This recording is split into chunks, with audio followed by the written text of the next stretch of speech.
বন্ধুরা, ঘরোয়া ঘরকন্যার সবাইকে স্বাগত জানাই। বন্ধুরা, আজ আমি করব কাতলা মাছের রেজালা। তা আমি এখানে 6 পিস কাতলা মাছ নিয়ে নিয়েছি। এখানে নিয়েছি বাদাম আর পোস্ত বাটা।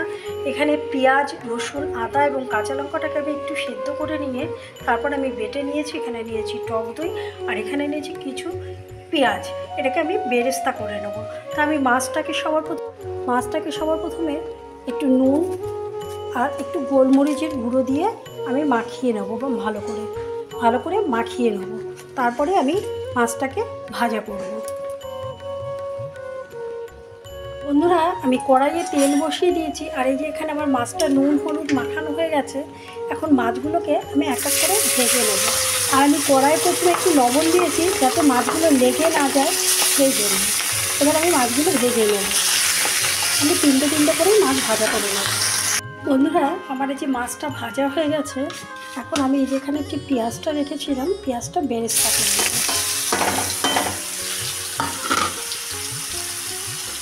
পেঁয়াজটা নাড়িয়ে নেবো, আমি বেরেস্তা বানিয়ে নেব। বন্ধুরা, এবার আমি সাদা জিরে দিয়ে দিলাম এবং দুটো শুকনো লঙ্কা দিয়ে দিলাম। তা আমি যেখানে পেঁয়াজ, রসুন, আদা এবং কাঁচা লঙ্কা আমি সেদ্ধ করে বেটে রেখেছিলাম, সেটা দিয়ে দিলাম। এটা সেদ্ধ ভাজা হতে বেশি সময় লাগবে না, যেহেতু সেদ্ধ করা। এটা ভেজে নেব। তারপরে আমি বাদাম এবং পোস্ত বাটাটা দিয়ে দেবো। উপর থেকে তেল উঠে এসছে। এখন আমি এই যে বাদাম আর পোস্ত যে বেটে রেখেছি সেটা দিয়ে দিলাম। এটা একটুখানি ওপর থেকে যখন আবার তেল উঠে আসবে তখন আমি টক দইটা দেবো এবং আমি একটুখানি ভাজা হয়ে গেলে আমি ধনে গুঁড়ো, জিরে গুঁড়োটা দেবো। এটা যেহেতু একটা হলুদ ছাড়া করবো, কোনো লাল হবে না, লাল লঙ্কার গুঁড়োটা আমি এখানে ইউজ করবো না। কাঁচা লঙ্কা দিয়ে আমি রান্নাটা করবো। বন্ধুরা, এবার আমি এই যে ধনের গুঁড়ো, জিরে গুঁড়ো আমি একটু জলে গুলে আমি দিয়ে দিলাম। এর থেকে যখন তেলটা উঠে আসবে তখন আমি দইটা দেবো। দইটা আমি একটু জল দিয়ে ফেটিয়ে রেখেছি। আর যেহেতু টক দই দেবো, ব্যালেন্স করার জন্য আমি দই দেওয়ার পরে একটুখানি চিনি দিয়ে দেবো। বন্ধুরা, ওপর থেকে তেল উঠে আসছে। এখন আমি এই দইটা যে আমি ফেটিয়ে রেখেছি, আগে থেকে আমি জল দিয়ে দইটাকে ফেটিয়ে রেখেছিলাম, এই দইটা দিয়ে দিলাম। আর যেহেতু আমি টক দই দিলাম, সেজন্য একটু ব্যালেন্স করার জন্য আমি একটুখানি চিনি দিলাম। আর একটু কালারের জন্য আমি কাশ্মীরি রেড চিলি পাউডারটা দিলাম।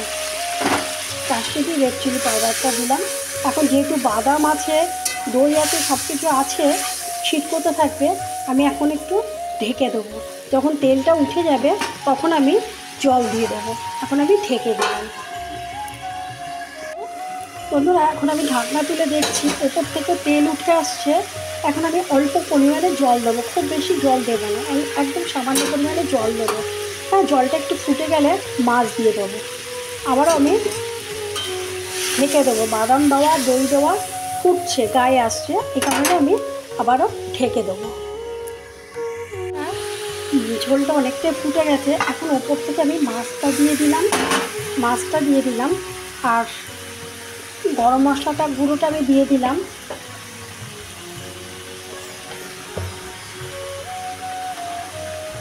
একটুখানি কেওড়া জল দিলাম, যেহেতু রেজালা একটু কেওড়া জল দিলে ভালো লাগবে।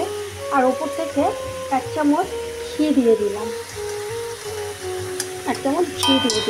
এবার একটু ফুটে উঠলেই আমি নামিয়ে নেব। মাছটা একটু ফুটবে তারপরে।